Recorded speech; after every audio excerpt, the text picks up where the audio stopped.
You know how it is, right? You're reading the Bible, and then you hit a part that's just weird. I mean, really strange. Giants? Rebellious gods? Cosmic mountains? We usually just kind of skim past those parts. But what if I told you that stuff isn't just filler? What if it's the absolute key to understanding the entire story? That's what we're diving into today. The supernatural world the biblical writers actually lived in. So, let me just throw this out there, and I know it might sound a little wild. What if the Bible says God has a council of other gods? I know, it sounds more like Zeus on Mount Olympus than the God of the Bible, right? But it's not a translation mistake. It's right there in the text, and it's our first big clue to unlocking this whole unseen realm. All right, let's get into it. This whole idea of a divine council, a council of gods, this is our starting point. Okay, check this out. Psalm 82, verse 1. God has taken his place in the divine council. In the midst of the gods, he holds judgment. Now, here's the kicker. The Hebrew word for God there and the word for gods, they're the exact same word. So, what's going on here? Who are these other gods that God is judging? Well, the answer is all in one Hebrew word, Elohim. Now, most of us were taught Elohim means God, capital G, end of story. But that's not quite right. For the biblical writers, Elohim was more of a category. It described where you were from, not who you were. It just meant you were a being from the spiritual, non-physical world. So yeah, it could mean the one true God of Israel, but it could also mean the gods of other nations, angels, even the spirits of the dead. It's less like a personal name and more like a job description, maybe, or even a species. So let's go back to Psalm 82.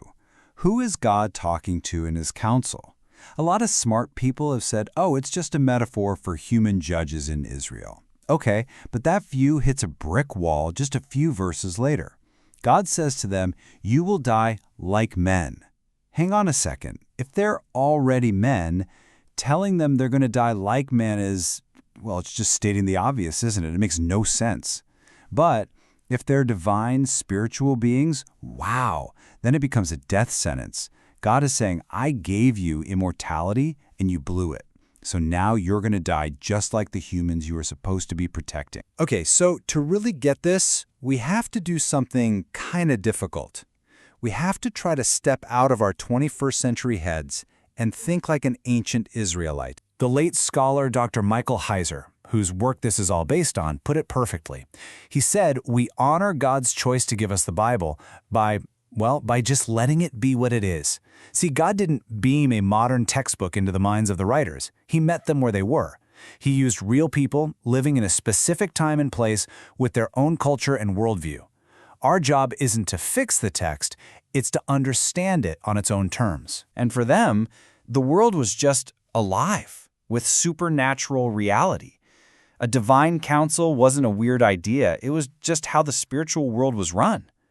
Different territories belonging to different gods? Of course. This stuff wasn't a metaphor for them. It was their reality. It was the air they breathed. So really, we have two options. We can keep reading through our modern lens, right, where we try to explain away all the weird stuff with science or treat it like poetry.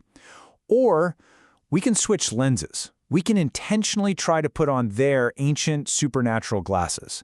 And when you do that, man, a whole new story, this epic hidden narrative just pops into focus. And once you're looking through that ancient lens, suddenly these scattered, strange stories about rebels and giants and nations, they start to connect. You see a clear pattern emerge. 3 huge rebellions that shape the world and explain why everything is so broken. See, for an ancient Israelite, the world's problems didn't all start and end in the Garden of Eden. That was just Act 1. That was the first rebellion, yeah.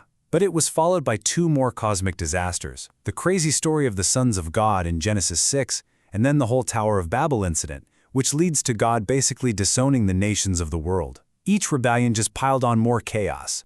So let's talk about that second rebellion for a second. Genesis 6. The sons of God coming down and marrying human women. I mean, come on. This is one of the weirdest passages in the entire Bible. We have to ask, who are these sons of God? In that ancient worldview, they were Elohim, members of God's heavenly council, and they rebelled. They broke the rules, crossed a boundary they were never meant to cross, and had children with human women. These kids were the Nephilim, these infamous giant clans. And according to ancient Jewish tradition, like you see in the book of Enoch, this was the event that so utterly corrupted humanity that God had to hit the reset button with the flood. And that leads us to rebellion number 3, Babel. After humanity tries to build a tower to heaven, God's reaction, which you see laid out in Deuteronomy 32, is just stunning. He basically washes his hands with the nations of the world. He disinherits them, and he assigns them to be ruled over by other sons of God from his council. But these divine rulers go rogue. They become corrupt. They become the gods of Egypt and Babylon and Canaan that we read about all through the Old Testament. And this is why God has to start over, from scratch. He calls one guy Abraham and says, okay, through you, I'm going to make my own people, my own nation, Israel.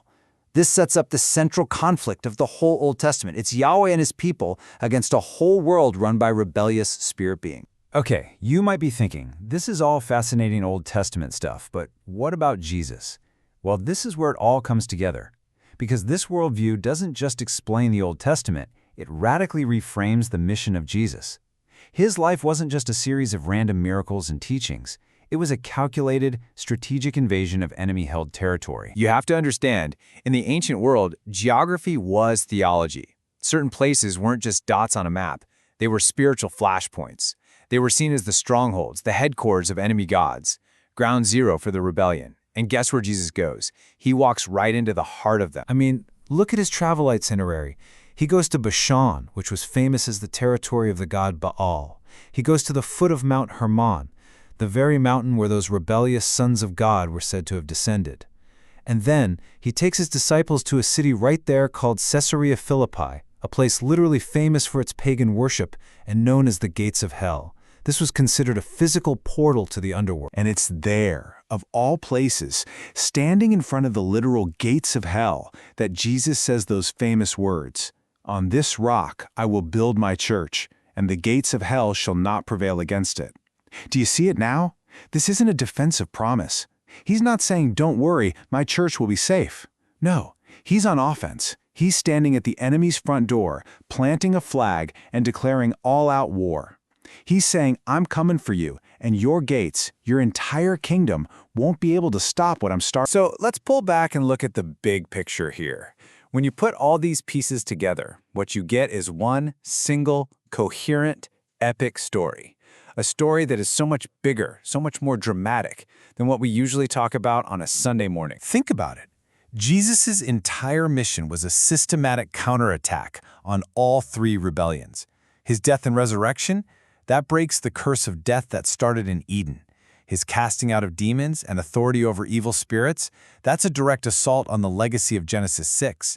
And the Great Commission, when he tells his followers to go and make disciples of all nations, that is the launch of the campaign to win back every single nation that was given over to the rebel gods at Babel. He's reversing everything. And that changes how we should read the whole Bible. The main point isn't just about how to get your soul into heaven when you die.